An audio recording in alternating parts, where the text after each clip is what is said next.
গণবিবাহ বন্ধ করতে এসে গুরুদেবের লোকেরা নিজেরাই বিপদে পড়ল। হ্যাঁ, এরকম একটা দৃশ্য হতে চলেছে আজকের গৃহপ্রবেশ ধারাবাহিকের এপিসোডে। শুরুতেই আমরা আশ্রমের গণবিবাহের স্থানে দেখতে পাই। সেখানে ভূমিকে নিয়ে যাওয়ার জন্য তার শ্বশুরবাড়ির লোকেরা হাঙ্গামা করতে থাকে। এমনকি তারা ভূমির সাথে জোর জবরদস্তি করতে থাকে সেখান থেকে নিয়ে যাওয়ার জন্য। কিন্তু ভূমি ভয় পেয়ে লুকিয়ে যায় এবং বলতে থাকে, আমি তোমাদের সাথে যাব না, তোমরা এখান থেকে চলে যাও। কিন্তু ভূমির শ্বশুরবাড়ির লোকেরা ভূমিকে হুমকি দেওয়ার চেষ্টা করে। পরবর্তীতে শুভ প্রতিবাদ করে এবং ভূমির শ্বশুরবাড়ির লোকদেরকে বলে তারা যদি এখান থেকে না যায় তাহলে তাদের বিরুদ্ধে অন্য ব্যবস্থা নেওয়া হবে। ঠিক সে সময় সেখানে আশ্রমের কর্মকর্তা পুলিশ নিয়ে হাজির হয় এবং তাদেরকে বলে এই লোকগুলো এখানে এসে ঝামেলা করছে এবং বিবাহ বন্ধ করার চেষ্টা করছে। তখন ভূমির শ্বশুরবাড়ির লোকেরা পুলিশকে বলে ওরা সব মিথ্যে বলছে, এরা আমাদের বৌমাকে জোর করে বিয়ে দিচ্ছে। পরবর্তীতে শুভ ভূমিকে সব সত্যি কথা বলার জন্য বলতে থাকে। তখন পুলিশ ভূমিকে জিজ্ঞেস করে তাকে জোর করে বিয়ে দেওয়া হচ্ছে কিনা। এরপর ভূমি ভয় পেয়ে তার শাশুড়ির দিকে তাকায় এবং ইশারায় মাথা নাড়িয়ে বলে যে তাকে জোর করে বিয়ে দেওয়া হচ্ছে। এটা শুনে তো শুভ অনেক অবাক হয়ে যায়। পরের সিনে আমরা রায়বাড়ির কিছুটা দৃশ্য দেখতে পাই। সেখানে দেবিকা পুলককে চা এনে দেয়, যেটা দেখে পুলক অনেক খুশি হয় এবং দেবিকাকে বলে তুমি এই বাড়িতে আছো বলেই আমাকে এই বাড়ির একজন বলে মনে হচ্ছে। শুভ চলে যাওয়ার পর থেকে বাড়ির সবকিছু পরিবর্তন হয়েছে, সকালে এক কাপ চাও জোটে না আমার। তখন দেবিকা পুলককে বলে আদে আবারও শুভকে খুব তাড়াতাড়ি এ বাড়িতে ফিরিয়ে আনবে।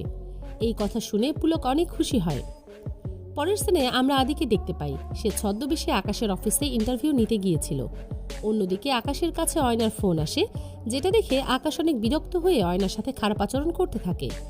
এরপর আকাশ সেখান থেকে রুমে যাওয়ার সময় আদি ইচ্ছে করে একটা ফুলের টব আকাশের পায়ের উপর ফেলে দেয়।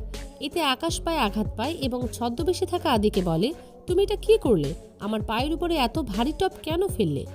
পরের সিনে আমরা আবার সেই আশ্রমের দৃশ্য দেখতে পাই। সেখানে শুভ ভূমিকে বলে ভয় না পেয়ে সব সত্যি কথা বলার জন্য। তখন পুলিশ শুভকে বলে আপনি জোর করে ওকে কিছু বলাতে পারেন না, ও তো সব বলল। এরপর ভূমির শ্বশুরবাড়ির লোকেরা ভূমিকে জোর করে নিয়ে যাওয়ার চেষ্টা করলে ভূমি আবারও তাদের হাত থেকে ছাড়িয়ে শুভর পেছনে লুকিয়ে পড়ে এবং বলে তোমরা আমাকে জোর করবে না, আমি তোমাদের সাথে যাব না, এখান থেকে চলে যাও। পরবর্তীতে পুলিশ ভূমিকে আবারও আসল ঘটনা জিজ্ঞেস করে।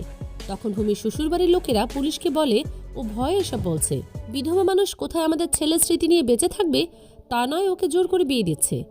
এরপর সেখানে ভূমির আসল শাশুড়ি হাজির হয় এবং পুলিশের সামনে বলে ভূমি এখান থেকে কোথাও যাবে না।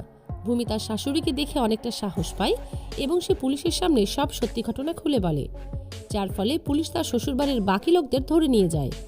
অন্যদিকে গুরুদেবের এক লোক আড়ালে লুকিয়ে সবটা দেখছিল।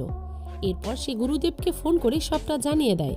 তখন গুরুদেব বলে আমি জানতাম এরকমটাই কিছু হবে, তাই আমি আবারও প্ল্যান সাজিয়ে রেখেছি, শুভলক্ষ্মীরা এবার কিছুতেই বাঁচতে পারবে না। শেষ দিনে আমরা আশ্রমের দৃশ্য দেখতে পাই। সেখানে শুভ ভূমিকে অনেক সাহস দিতে থাকে এবং নতুন করে জীবন শুরু করার কথা বলে। এরপর আশ্রমের লোকেরা বলতে থাকে বিয়ে তো সবকিছু নষ্ট করে দিল, এখন কি করে বিয়ে হবে। তখন শুভ বলে ইচ্ছা থাকলেই উপায় হয়। এরপর সে তার ফোনটা বের করে কাউকে একটা ফোন করে। আজকের পর্ব এটুকুই, দেখা হচ্ছে আগামী পর্বে।